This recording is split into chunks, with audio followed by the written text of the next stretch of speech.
आज के समय चाइना जिस तरह भारत को धीरे धीरे करके घेरने की कोशिश कर रहा है, उसकी कुछ कोशिशें अनसक्सेसफुल भी हो रही हैं, बट कुछ चीज़ों में वो सक्सेस भी हो रहा है।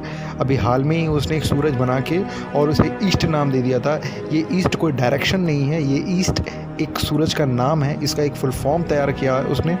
साथ ही साथ बहुत सारी आर्टिफिशियल इंटेलिजेंस पे वो काम कर रहा है। बहुत सारे मीडिया हाउसेस अभी उसके बारे में रिपोर्ट छापने की कोशिश करते भी हैं तो वो दब जाते हैं।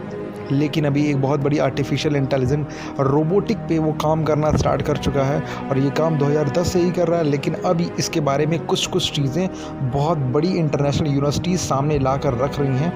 ये जो अभी आर्टिफिशियल इंटेलिजेंस के रोबोट पे काम कर रहा है, ये रोबोट की खासियत ये है कि समुद्र में किसी भी जहाज़ या किसी भी चीज़ को अगर अटैक करना है या किसी भी चीज़ को पॉइंट आउट करना है तो बिना किसी की परमिशन के इसको कोई ह्यूमैनिटी सोर्स नहीं चाहिए कि इसको डायरेक्ट करेगा या उसको नरेट करेगा कोई चीज़।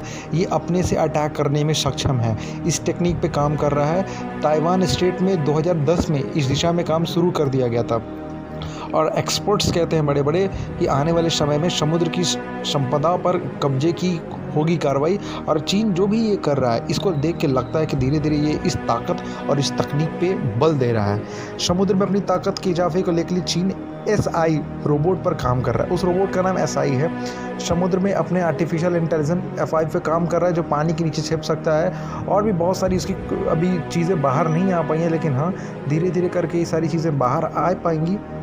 और इसके सतह से लगभग 30 फीट तक नीचे एक निश्चित पाठ्यक्रम पर UUV की तैनाती देखी गई है। अभी एक कथित तौर पर NI रोबोट पनडुब्बी के स्थान की पहचान करने के पाठ्यक्रम बदले गए हैं। लक्ष्य को घेरने और फिर एक निहत्थे टारपीडो के साथ डमी पर फायर करने में सक्षम था।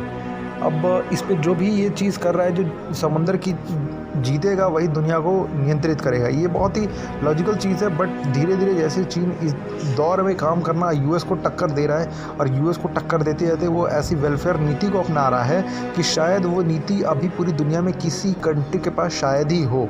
और जो ये समुद्र चीज़ से सटे इलाकों में ये जो अपना एक रिसर्च बेस्ड कर दिया 2010 से इस्टेब्लिश कर रहा है, ये आने वाले समय में और ख़तरा हो सकता है। भारत ही नहीं, दुनिया के हर देश के बारे में।